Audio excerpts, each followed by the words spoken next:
Hey guys, we have 30 seconds left until we begin.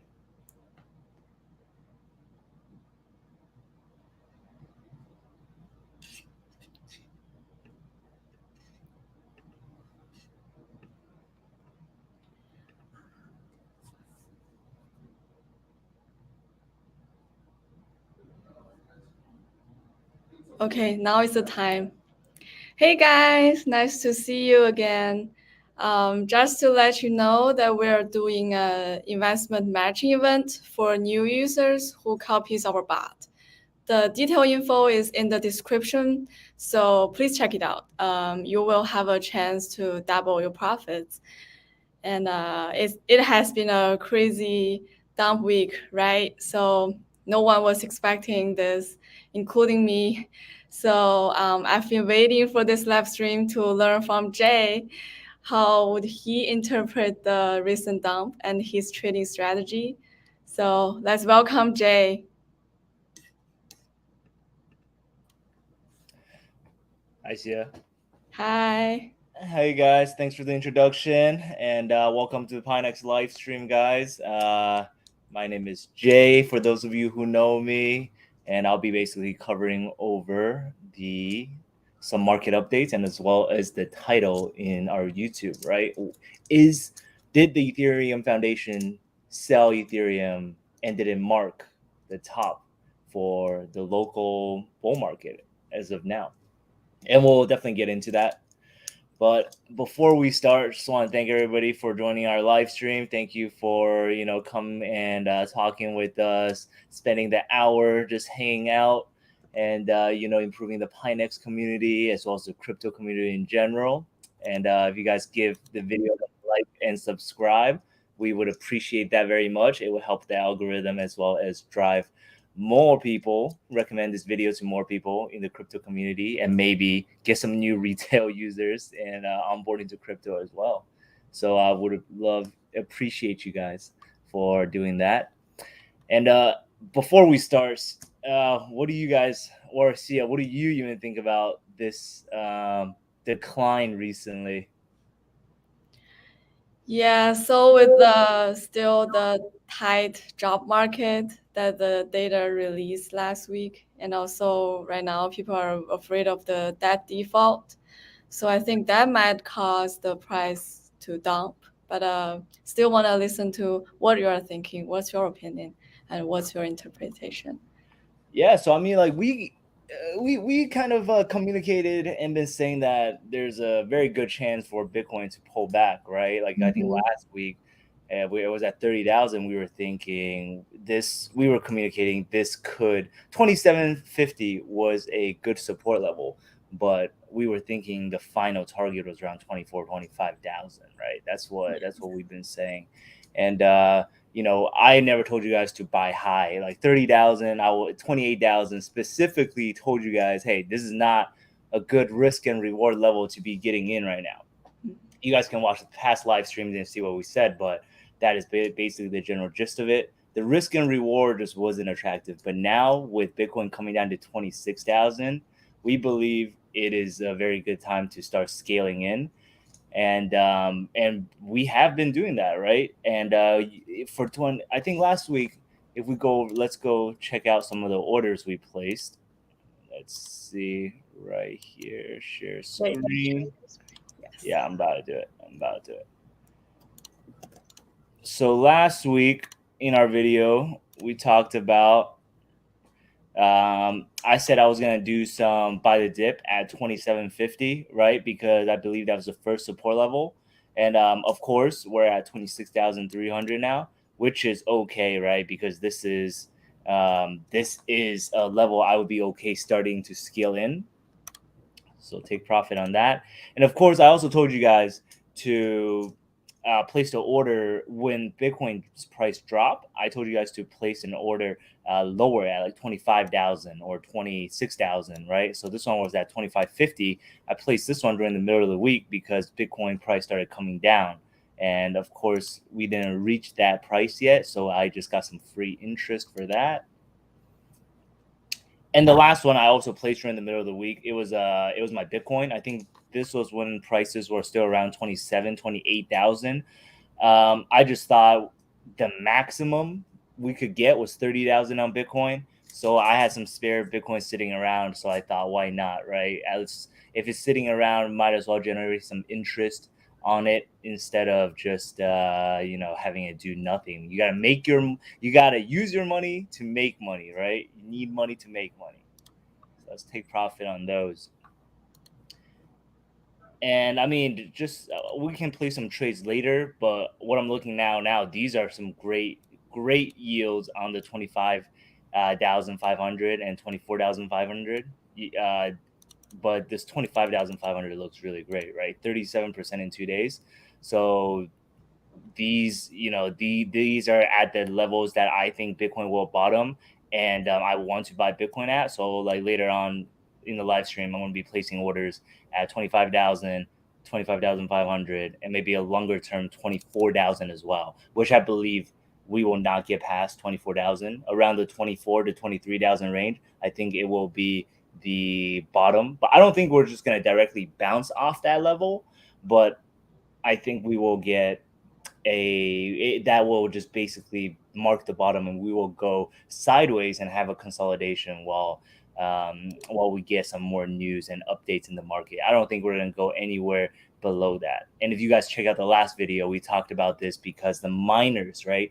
The miners who produce and secure the Bitcoin network, their production cost, the minimum production, just the electricity cost that they're putting in to make that one Bitcoin is around 23 to 24,000 on average. Some miners have lower production costs because they have cheaper electricity, right? But so those are still around 20,000 and 21,000. So still pretty expensive, but the average is around 23 to 24.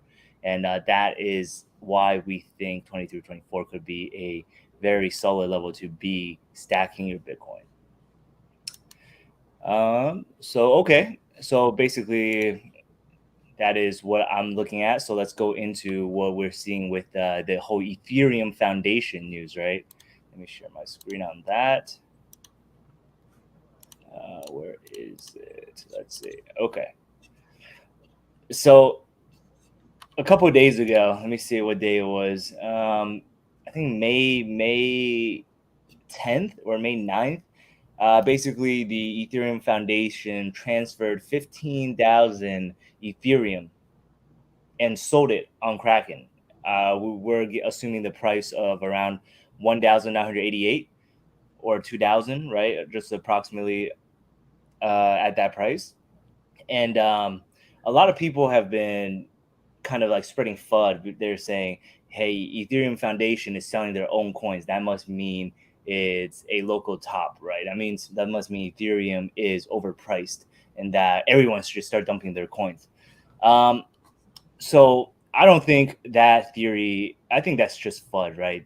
I don't think that theory has a lot of backing, a lot of proof to it. Sure, the price has went down, right? The price has went down, but just from a technical point of view and how much Ethereum has went up in the past during this year, it was a good time to sell regardless. So it's not like, oh, whenever the Ethereum Foundation transfers some coins and sells, it's going to be the top of the market, right? In the previous, they have sold at some pretty good prices, but if you look at the previous bear market, they also sold literally 100,000 Ethereum at the start of the bull market, right? 100,000 Ethereum at the start of the bull market. If they held that up, that would be worth around how much more? Six, almost 10 times as much as they would have made, right, from selling at $600 in the previous start of the bull market. And the really comparable thing is like selling it back in May, right? So we got the bottom in Bitcoin Ethereum in 2019. I think this is the first bottom. Yeah, I think this is the first bottom, right? And then they sold in May of 2019 at $232. And that kind of marked a temporary top, I guess, but we had another run up.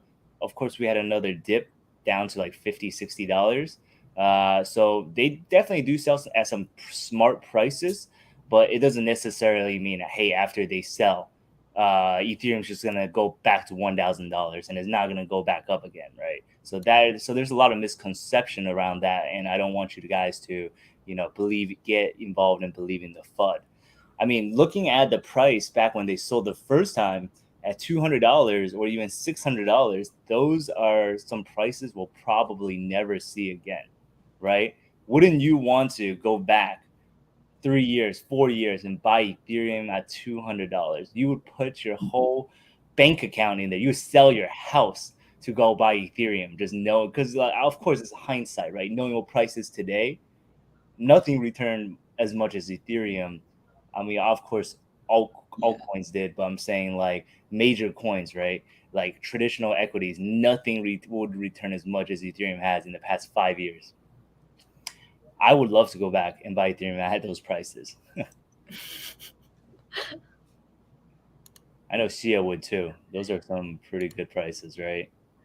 Yeah, but it's unrealistic for now. Yeah, Yeah. honestly, price is not going back to those low prices. It's just not gonna get there. Yeah, let's see. So basically, conclusion, right?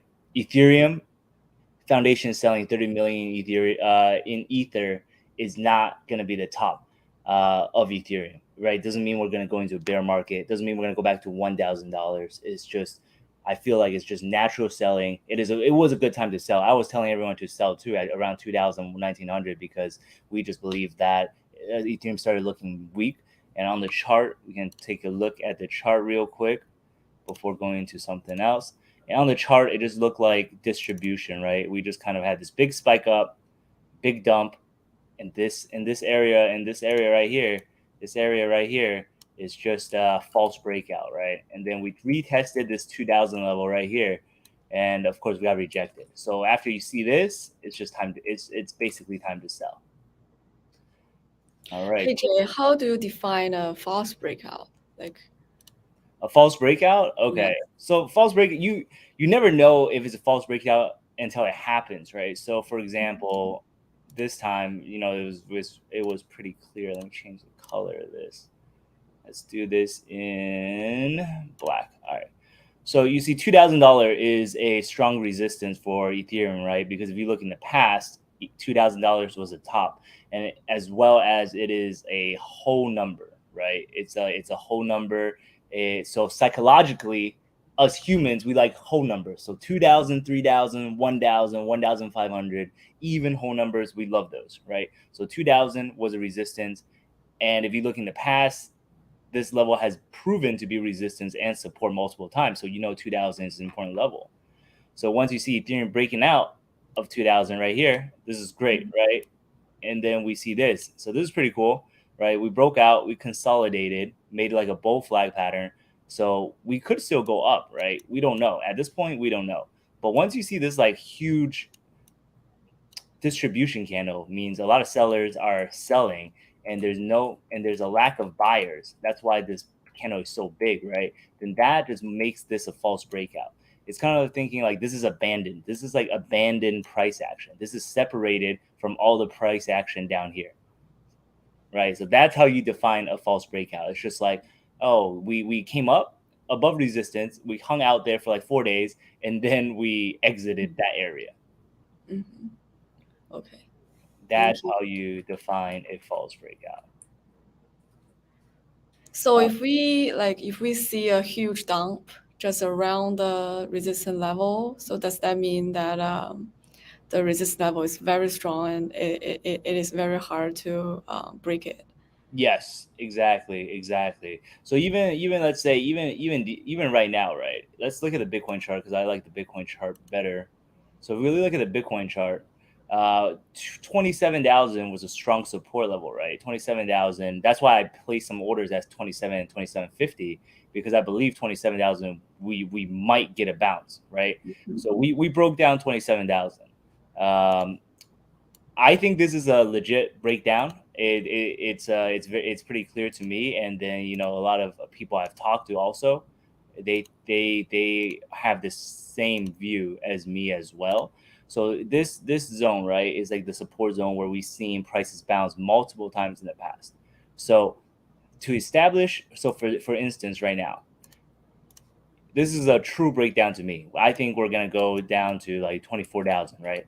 But if prices reverse and it reclaims this 27,000, 28,000, maybe it does something like this and it goes up within a week or two, then this area would again be like a false breakdown because bears try to get prices under this support level, which it did, but then it could not hold under because buyers were stronger. So prices reclaimed this 27,500. And then if that was the case, these are the types of setup I like the most. So if it gets to 27,000, let's say one green bar and it closes above, I would enter right here, right? I would just buy this in the spot or futures market on Pinex, depending on how much, like risk you want to take. I would buy this because you know where you're wrong. So if this is a low, you're wrong here. So you buy this and your stop loss would be at 26,300, and that's it. Right? Super simple, because this is the low that was last established. If it breaks under this low again, you know you're wrong. So, Yes. and of course, if you're breaking out over 28,000, our target would be like 30, 31, right? So the space above is more than the space below, and that's how you determine if it's going to be a good trade or not. Understand. Thank you. Yeah, of course.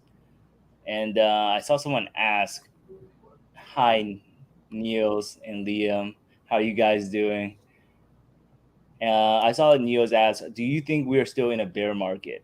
No, I don't think we are in a bear market anymore. I talked about this in like a previous, um, in a previous live stream, I guess. But basically, how I view it is the 200-day moving average. I know this is very commonly used, but it's what works.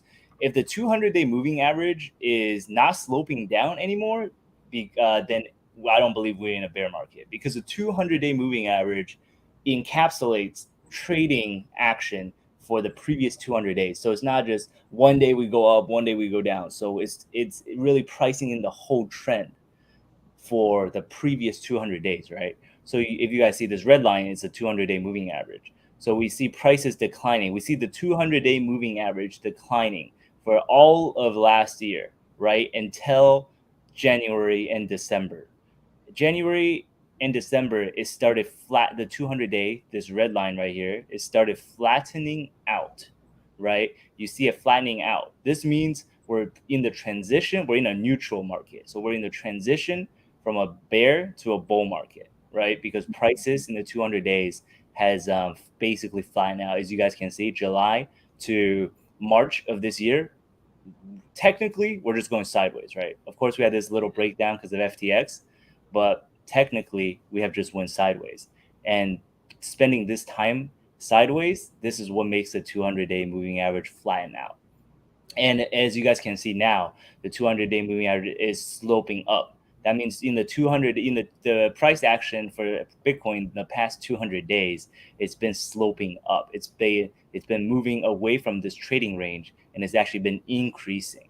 So this is what, at least for me, shows me that we are coming out of a bear market. To me, we're still in we're not in a bull market or bear market. To me, we're still in a neutral market, but I don't believe we're going to be going down past 20K again, this cycle or the next cycle. I think this 15K was the final bottom, and I don't think we're going to get below 20K again. I hope that answered the question for sure. So I just want to also take a quick second to talk about BRC20 and kind of ordinals. I'm not sure if people are really interested in that, but it's been kind of the thing that's been going around, right? So if you guys don't know what happened, ordinals are basically NFTs inscripted on top of a Bitcoin. So they're just taking one Satoshi, like the smallest amount of a Bitcoin, and then in the message of that Bitcoin, putting in, I guess, code or pixels for a NFT or a smart contract, whatever, right? So that's kind of cool because it's on Bitcoin. And recently, it's really made the whole Bitcoin blockchain slow down. There was a bunch of unconfirmed transactions and things like that, and that has really kind of caused a lot of divide in the Bitcoin and crypto community in general. They're saying, hey, Bitcoin should just be Bitcoin because Bitcoin is, the Bitcoin purist want Bitcoin to be just a digital currency that anyone can transact. They don't want meme coins. They don't want NFTs on the Bitcoin blockchain because they think it's kind of basically spam on the blockchain, and it's causing real transactions to not be able to go through. But we all know the Bitcoin blockchain is very, very, very, very slow, right? It's secure, but and decentralized. But in exchange for that security and decentralization, we sacrifice speed. The transactions per second, I think, is like 10, something pretty small. It's in the 10 to 20. I know that. And of course, recently, a lot of people have been saying, hey, how can this be the new financial network if we can't handle it, right? But it just wasn't made for, transacting NFTs and transacting, meme coins and things like that. Well, it is a cool new use case for Bitcoin. Um, I believe that should be all done within a layer 2 solution, right? Kind of like on Ethereum, but not on Ordinals, which is like, also, if you guys have seen it, it's basically a meme coin made, one of the first coins made on the BRC20 or Bitcoin blockchain, right? And so that's had a lot of hype, kind of like Pepe. But to me, it's not sustainable for the future. We don't want the Bitcoin network to be congested, and people have been bearish on Bitcoin and saying Bitcoin price is decreasing because of the congestion. And of course, that's what caused Binance to halt withdrawals, right? A lot of people has been withdrawing Bitcoin from Binance just in fear of they don't know what's going on. It's a lot of FUD because of the congestion. They stopped withdrawals for a couple of hours, like last week, and then people are just flooding on Twitter. And then because of that, Bitcoin basically dropped to 27,000, and of course has continued down. So to me, ordinals and NFTs on Bitcoin is kind of it kind of like messes with the blockchain. It will definitely have to be fixed, but I don't think it's going to be a long-term issue. I think the future for Bitcoin is kind of like stacks, right? Layer 2 on Bitcoin, where it doesn't slow down mess with the security and slow down transaction on the blockchain for Bitcoin, but kind of build on top of that on a side chain. So like stacks, I'm pretty bullish on. I like stacks, and I just wouldn't be buying like ordinals. Let me see, what is it? Ordi USDT. Yeah, look at this thing. Went from $0 or $1 to $30 and back down to 5, and now it's 11, right? So I just wouldn't be really trying to trade this type of stuff. I would trade it for fun, but this is just a meme coin. Instead, I like something kind of like stacks, which is like a layer 2 solution, and they're actually SEC compliant, which is kind of cool. Of course, it's coming down right now, but for the long term, I feel like this is like the future instead of something like ordinals on Bitcoin. Just wanted to talk about ordinals because it's been kind of a hot topic recently. Victor asked a question, right?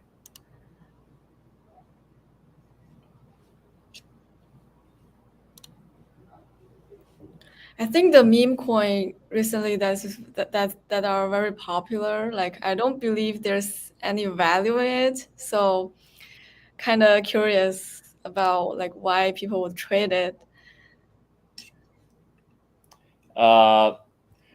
Yeah. So I mean, the meme coins. I think that this is why some people dislike the crypto sector, right, or the the cryptocurrency industry, because they just think it's a bunch of hype. So meme coins are, a internet what do you want to say? What do you want to call it? Internet specialty, internet commodity.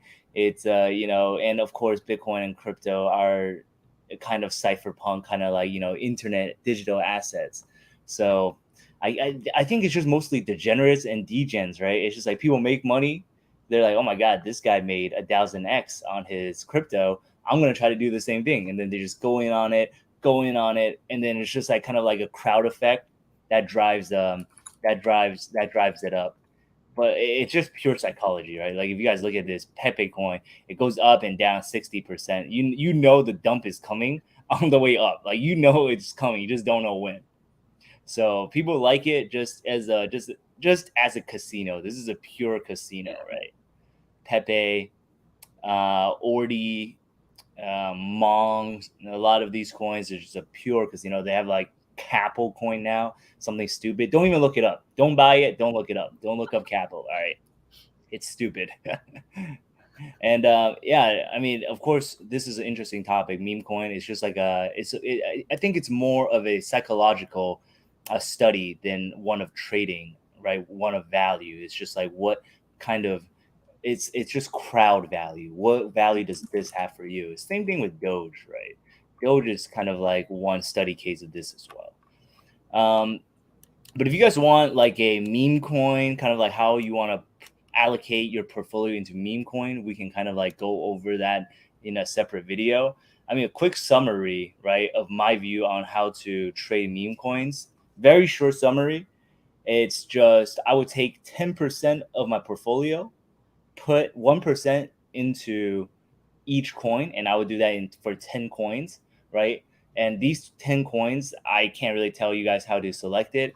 I would just go to something like Coin Market Cap, and they literally have like a meme section, right? I wouldn't buy any of the top ones; they're just not gonna make you money.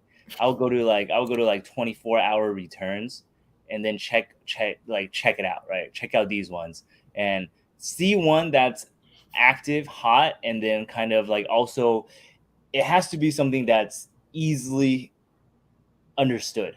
Like Pepe is a meme that everyone uses on Twitter and YouTube. Has been around in the crypto world for a long time, right? So that like Pepe, Doge, those are something you could buy. It's short, it's catchy, and it's a meme that everyone uses already. So like Harry Potter, Obama, Sonic, 10 Inu, like I wouldn't buy this. I don't even like who says this. Like, well, you can't promote Harry Potter, Obama, Sonic, 10 Inu. This is just stupid, right? It's still up 145%. I don't know why, but I just wouldn't buy this. So I mean, looking at this kind of stuff, anything long, their names are really long. I wouldn't buy it because it's just like hard to promote. Like Pooh the bear, right? This could go up just because it's short. Everybody knows who Pooh the bear is, and it has a 12 million market cap, right? So something like this, I could see this going up. Mong, this is another one, right? I just talked about this, but it's dropped 64% the past 7 days. Mong, even SpongeBob, and of course Pepe, right? You know Pepe. Just these short, recognizable names. I would if you're you're a gambler, you want to see those 10-30x. I would put 1% of your portfolio in it because that 1% technically could turn into 20% of your portfolio, and of course sell it once these meme coins start going up. I would sell it at 10x, 20x, 30x, like a little bit on the way up, right? So even if in your 10 choices, even if one pops off, you will make multiple times of all the 1% that you're going to lose. So that's basically the general economic or trading plan, for me at least, behind these meme tokens. And they don't usually go to zero that quickly. So the max you're going to lose, let's say you put 10% of your portfolio in, the max you're going to lose is 5%. I would say if you're smart about it, 5%. If you choose all bad coins, you just suck at choosing coins, then you lose 5%, which isn't bad, because if one pops off, you're probably going to make like 30% of your portfolio. So the risk and reward is a plus EV move. It's a plus EV bet. Oh my God, Bitcoin just like dumped past 26K. Wow. Okay.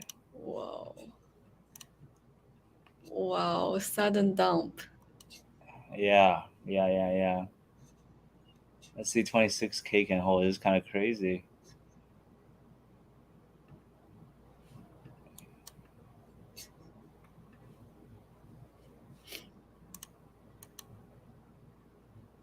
Anyone? What do you guys think about the new bottom? Like what the bottom will be?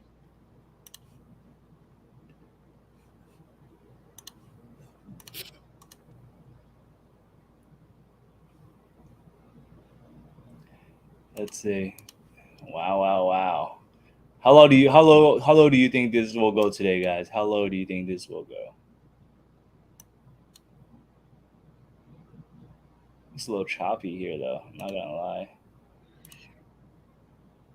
I would say 26. Gotta be very a strong support, but not sure right now. See if we can reclaim it. I feel like 26 is gonna be resistance now. I don't know. All right. Anyways, this is a good time. So okay, let's just go straight into it. This is a good time to be placing some orders, right?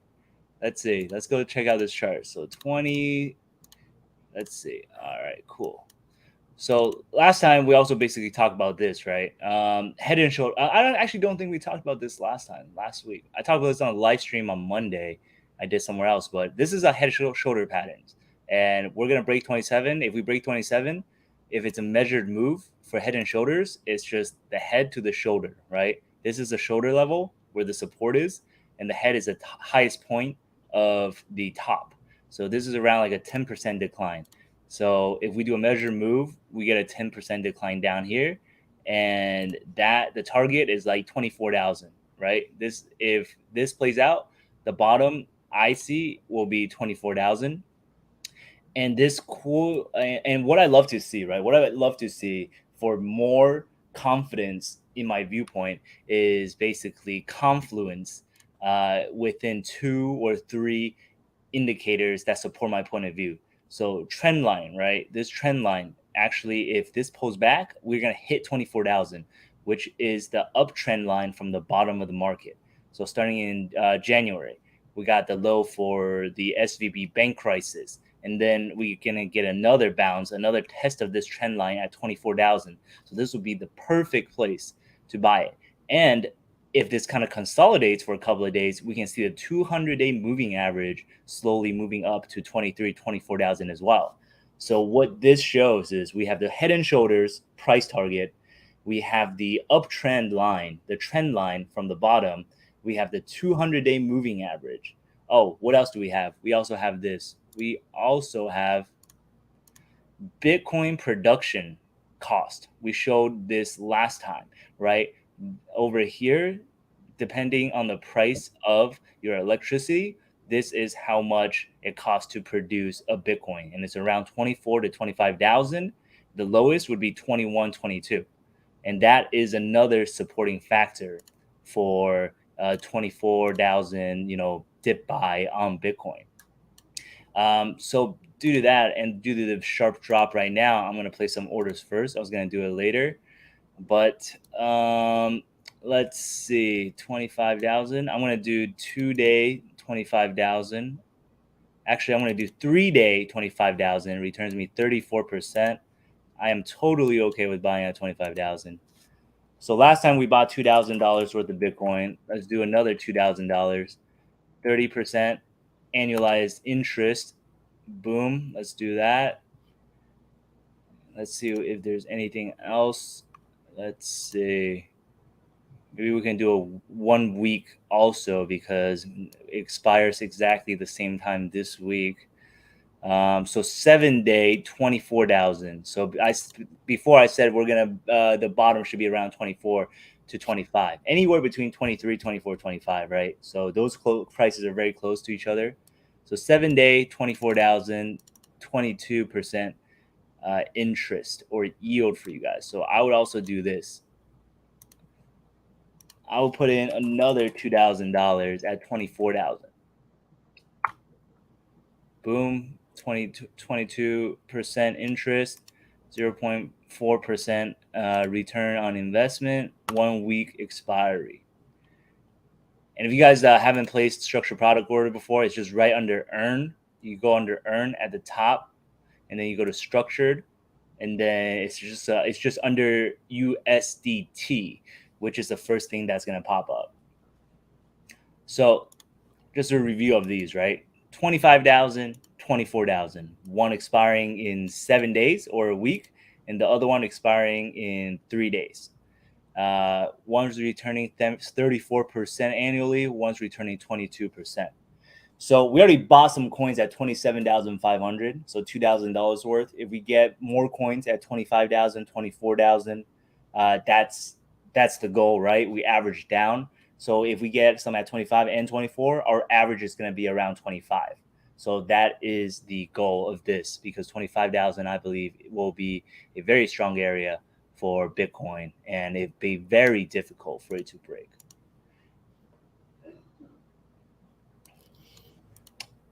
Anyone got any questions? Any questions? I remember Slava had a question in the beginning we didn't answer too. Yes, Niles. I hope it's Niles. Yeah. 25,000 is a great area. We think it might break under a little bit, just because, if everyone thinks 25,000 is great, we might go to 24, 23 before coming back. But we're not stingy. We're not gonna be like, we gotta buy exactly at 23. We're gonna exactly time the bottom. That just doesn't happen. It's a very hard thing to time. So using that, this is why we're using structured products, to get some interest on our money while we're waiting. Also, like in case we don't go to 23, right, or 24, then at least we get some interest on our money, and then we can always just buy the coin at spot if that is the case. Okay. All right, cool. Let's go into some news that's happening this week. We basically covered a lot quickly. So some specific news this week. A lot of American news, because we are located in the U.S., but also U.S. has been in the center of. U.S. is the financial capital of the world, basically, and is in the center of this kind of regulation on crypto. So basically what happened, the U.S. Chamber of Commerce just filed a briefing calling out the SEC for refusing Coinbase's answer of which digital assets are securities.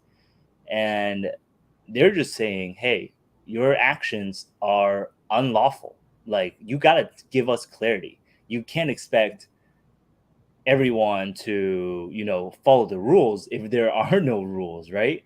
And quote, right, what they said is, the SEC's delay is causing great economic harm. So this SEC's really gotta step their game up. No one, even people in the government, they actually don't support the SEC or Gary Gensler right now. He's kind of like a black sheep. Everybody hates him. And just some more news. Florida governor signs law banning the central bank digital currency into law. So Florida, I support it. Central people are scared of the CBDC because they think once the government has CBDCs, they can just control all the money.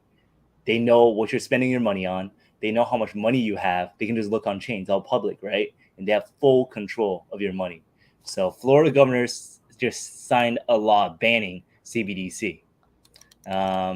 So that, in my point of view, that is a good thing. We don't want the government controlling any more of our money, right? That is the whole point.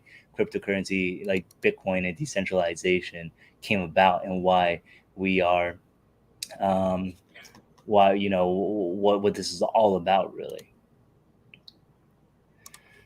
And this is just one of a kind of outlook from some Twitter analyst. He said this is accumulation. I don't think so. I don't think that's accumulation. This is more distribution. Just like people who have bought over here at 18,000 and 20,000. This is definitely, usually when it consolidates up high and then we fail, this is distribution. But I do believe that we are going to retrace into 24K, not his 26K. This is already proven wrong, right? we from our chart, we are looking at 24 and 23K, with also other macro and fundamental factors such as the mining costs for cryptocurrencies. And we believe that will technically be the manipulation. Yes, just people dumping their Bitcoin, distribution plus manipulation. And then after building a position, the smart money building a position near that, we can have a second leg up. Let's see. This is also very interesting as well. Sorry for jumping around. So Texas just voted to add crypto to the state's Bill of Rights.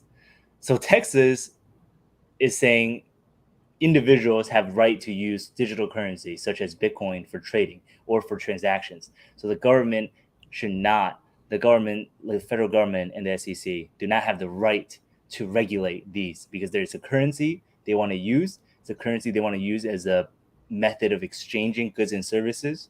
Then they should be able to use it. And Texas wants to add it into their Bill of Rights.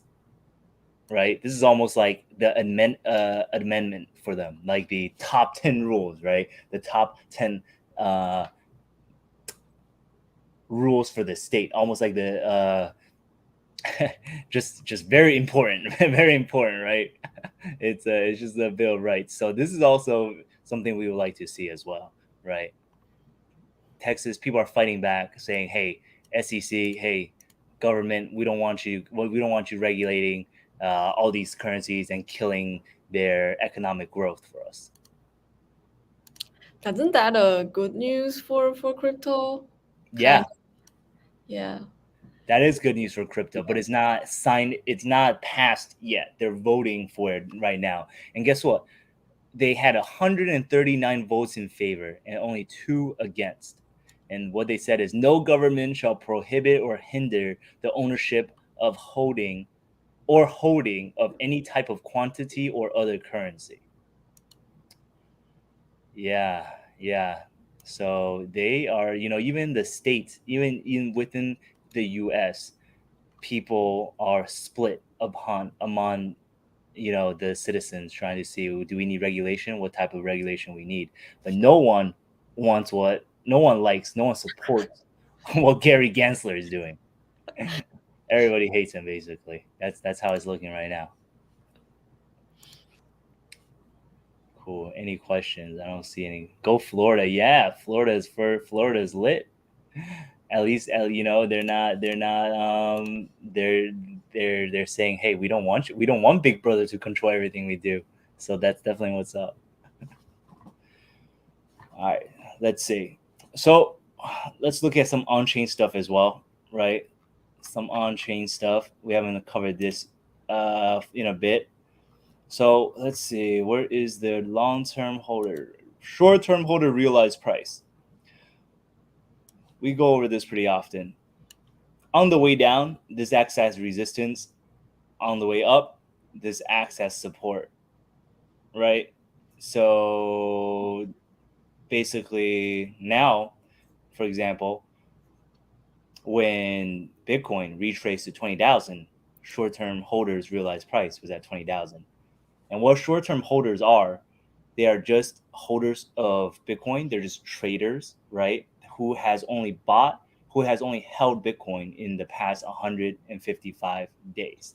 So they're not long-term holders. They're not hodlers. They're just kind of visitors in the Bitcoin space. They're just trying to make some money and get out. So short-term holders' price acts as resistance, because whenever Bitcoin's price is under their short-term holders average, right? So they bought high.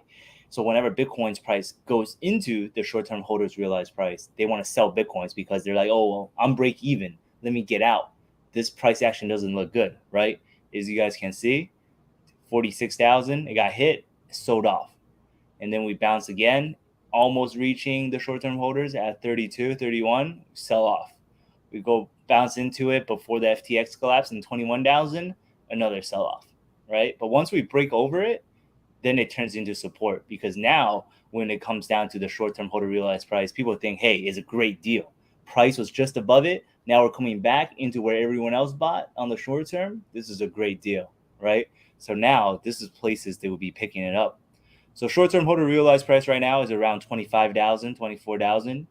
And we believe, this is another data point that kind of coincides with what we're looking at as well, right? 24,000, 25,000. It's not going to be exact, but this shows that this 24, 25,000 area could be a level of support also from the short-term holders, because this is another good place for them to stock up, like restack their positions.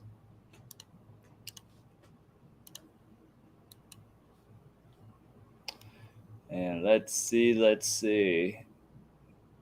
And long-term holder position change. So this is basically the hodlers, the smart money, right? The institutions, people who are watching, people who hold a lot of Bitcoins.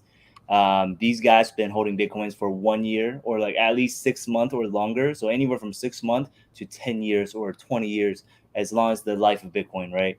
And these guys, their positions have not changed at all. Well, I mean, they have not changed as in decreased. It has actually increased in the past month. So even as prices are decreasing, we see that long-term holders are actually accumulating coins, because they don't want to. They're not dumb, right? They're selling on the way up, but they're buying on the way down, because these guys are smart money.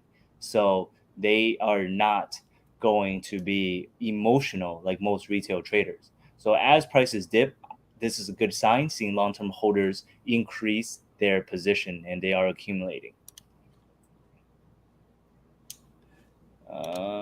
Let's see.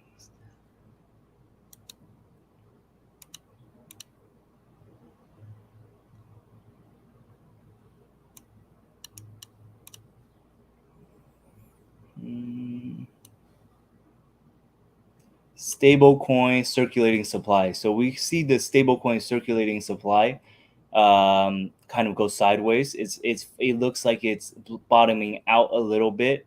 So this is a good sign. Maybe this means that more people are onboarding or depositing money into their exchanges, right? Or just exchanging dollars or euro or whatever currency you use into stable coins, because they want to be buying the dip on Bitcoin.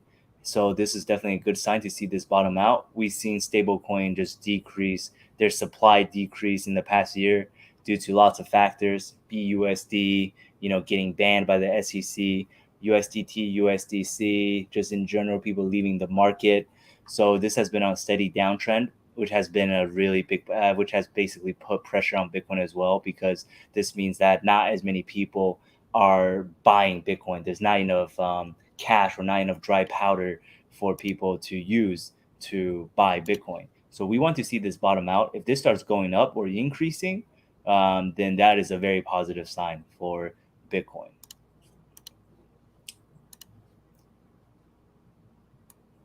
Cool. Anyone have any questions, guys? What are some coins you guys are watching? Let me know in the chat. Let me know if you guys want me to cover any coins or look at some charts as well. So just a quick, I guess, recap of some macro stuff as well. We always want to, have a well-rounded view on the market, right? So, this past week we had CPI data. It came in lighter than expected, just by the tiniest amount. So inflation is still holding strong in the U.S. Core CPI is basically unchanged. Where is it? Right here? Core CPI data. If you guys look at it right here, core CPI 5.5. Last month, the year over year was 5.6. CPI came in a tad under, so people are kind of celebrating that, but we sold off because other factors came into play. So inflation just holding steady, not a good sign, not a bad sign, but we definitely want to see that coming down. And then jobless claims went up. So in the U.S., more people are filing for unemployment because they don't have a job or they got laid off. That is not a good sign for the economy, and this caused the market to decline a little bit. And also today, we saw the consumer confidence numbers, which were pretty bad. We were expecting relatively high numbers right here, but we actually got way under, meaning the U.S. consumers are not very positive about the about their spending or about the economy, right? And I don't have a chart here, but basically in the U.S., the credit card spending and the balance on credit cards has been on a crazy uptrend. So more people are just racking up credit card debt and not really having their own money to spend. With interest rates this high, especially, not a very good sign, right? If there's no people spending money, the economy is will pull back and will contract into a recession. And so that is a quick recap of some macro stuff. And in other news as well, this week we had Jump Crypto and Jane Street pull out of the U.S. markets for market making, and they basically cited same thing as everyone else. SEC, regulatory clarity, and they just don't want to mess with it. So SEC really have to get their regulations and get their stuff worked out. People are not happy right now. All right, cool.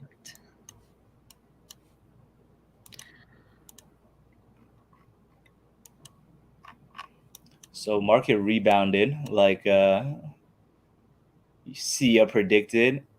Sia has a crystal ball. See, reclaim 26,000. That is a good sign. That is a good sign.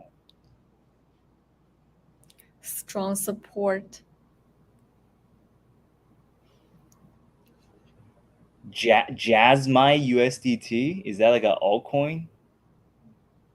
Niles, I just searched it. is that even a coin? Yeah, it is a coin. But I'm not sure. I think it is an altcoin.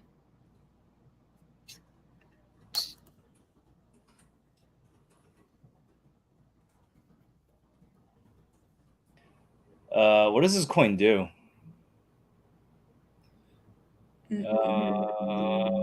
Let's see. Let's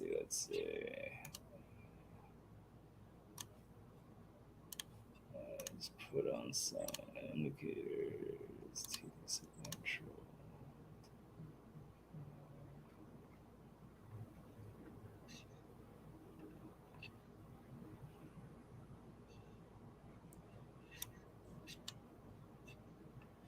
I mean, it's at a support level. It doesn't look horrible. I mean, let's see.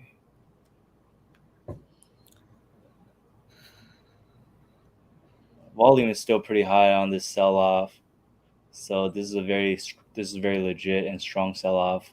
But today we have an indecision candle, and it's actually green when Bitcoin is red. Okay, yeah, it doesn't look horrible, but I don't know if I would try to catch it right here. Personally, if it can hold this 0.0043 level, then it's a good thing. If we can, let's say we get a reclaim of this 200-day right here, you could technically buy it if it comes back up right here, right? But I wouldn't trade it unless Bitcoin is doing well. Just if Bitcoin is not doing well, all these altcoins are not going to do well. And if it goes under this 0.004 level, then I definitely wouldn't. Obviously, I wouldn't buy it because it just cracks support. Then it's probably going to go to 0.003, and I would probably buy it at 0.003 right over here. That's where I would buy it. But this definitely looks like a temporary bottom. I just if you're bullish on this coin and you're accumulating, then yeah, probably buy some here. Probably buy some at 0.003. That's definitely what I'm looking at. So past 2 days we had big volume sell off, meaning this is a legitimate sell off. But today we had an indecision candle, this little doji spinning top right here, and it had a okay average volume. But this looks like it's just a break before we go down lower, especially if Bitcoin goes to 25,000. I feel like this is just a break. It's just taking a break before we sell off lower. Yeah, that's what I'm seeing on this one. Chronos. I heard of Chronos. It's been a while. Oh, CRO. Wait, Chronos. What does Chronos do again? I heard of Chronos a while back. I forgot what it does. Is it one of those 3 coins?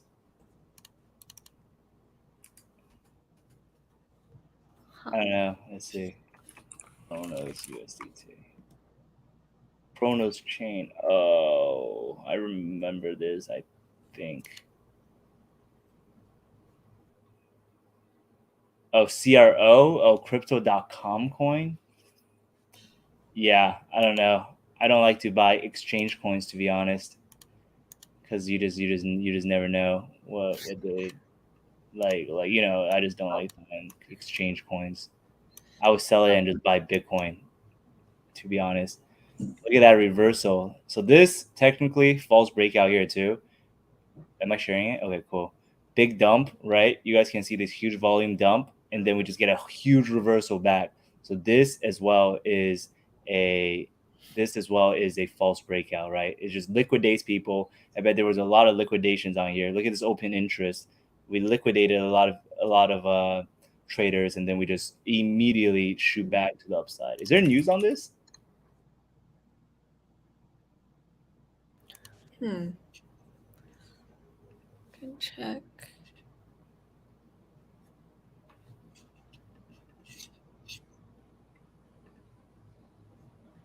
We got some good investment though.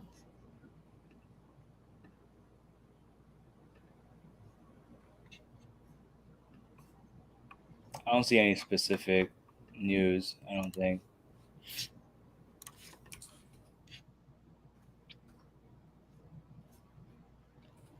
Let's see if it's because banks are down again. No. Huh. Do you guys see any news? Binance is pulling out from Canada. Doing business there is untenable. Binance quits Canada. It's not really good news.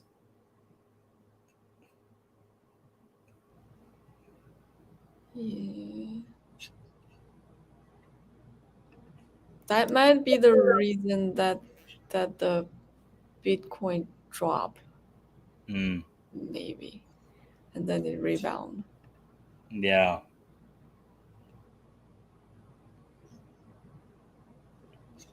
We made some good investments though. Yeah. We see on that drop, we captured a lot. We captured a lot of good high interest. So that's why you always want to invest when it drops a lot. Let me see, what do we have right now?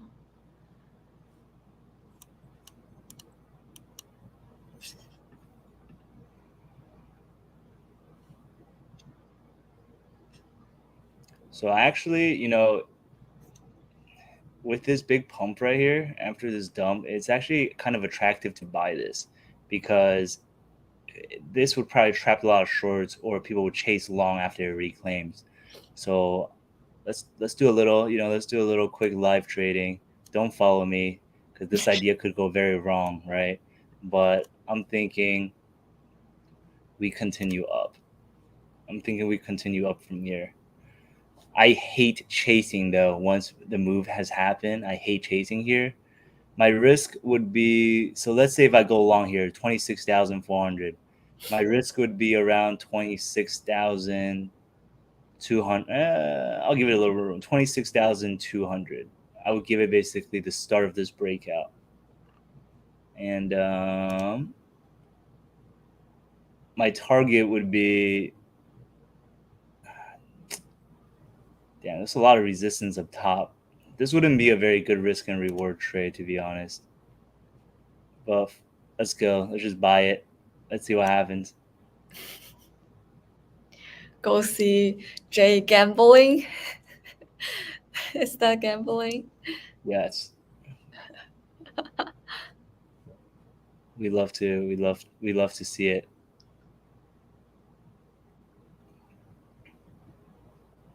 Wow.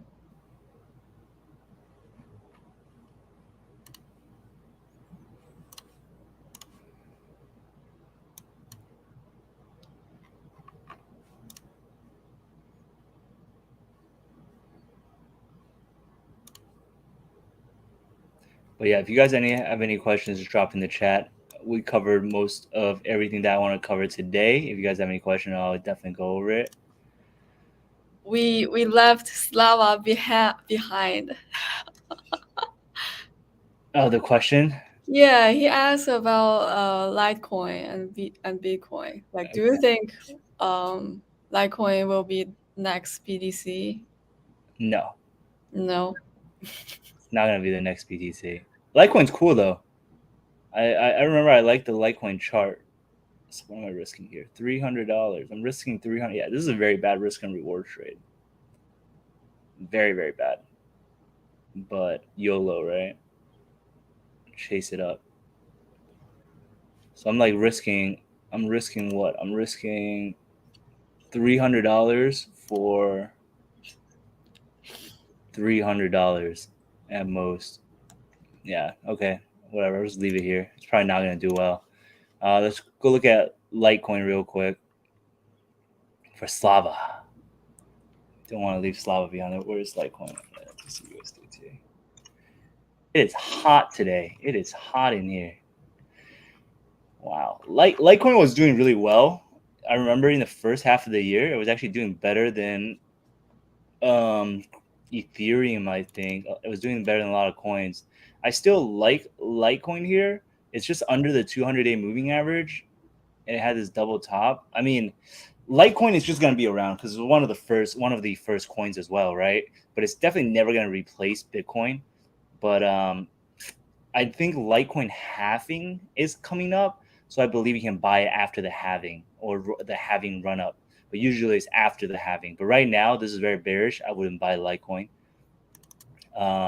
This looks kind of ugly, right? Let's see if there's any type of support. Trend line.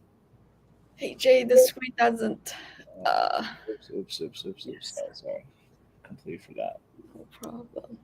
Yeah, so chart doesn't look too great right now, but if we kind of hit this trend line at 74, 75 and go a little bit sideways and have everything set up to look good and Bitcoin to get support around 24, 25, Litecoin will look good. But I would just buy this into the halving event. That's what I would do for Litecoin. So you look at the weekly chart. Weekly chart, same thing, right? We're just like where we hit the top end of this range right here at 100 because we saw this was resistance back in the bull market, and now we're just back inside of this lower bottom of the range, 50 to 100. And if we go to 70 or around 70, I think there would be a good buy area.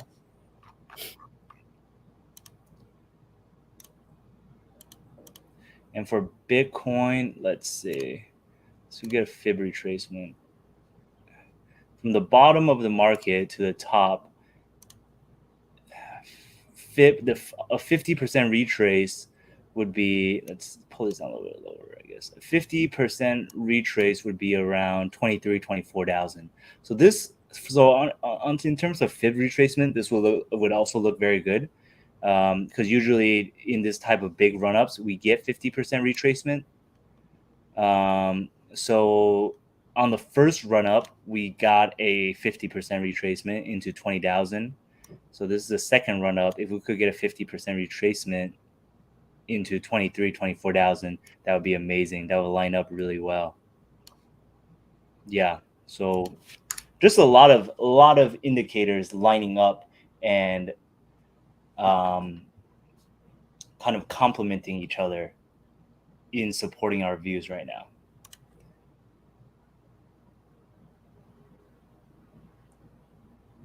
And this Bitcoin is moving too slow, so I don't really like it. See, so this type of false breakout and then reversal, you want this to keep on going. Speed is also a factor you have to consider, because if this stops or slows down, then what it's representing is that there's not enough buyers. Mm-hmm. And sellers are coming in.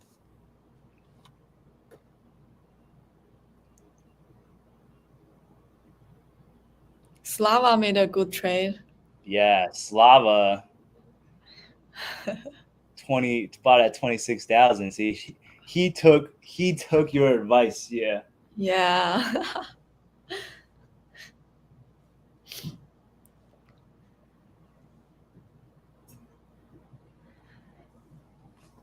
All right, cool. This isn't really moving, but I'll probably stop out if it hits 26,348, just because I bought in way too late. And it's a 9 EMA. So if this breaks down this short term low right here, I would just get out because I had a very bad entry. It was just very, it either works or it doesn't very quickly. And to me right now, it's kind of slow, but it's still going up. It's still coming up right now. So it's not, it's not horrible. We're not out of the woods yet, I guess. Okay, cool, guys. If you guys have any questions, let me know, and we can end the live stream very soon. We have spoken to you guys for taking up a lot of you guys' time. Hopefully, you guys got some value out of it, and and you guys are gonna use the structured products to earn some yield while waiting to buy your Bitcoin. That is the one advice. One thing, if you take away one thing, that's the one thing I want you to take away. Instead of using your limit orders and waiting, use structured products to buy.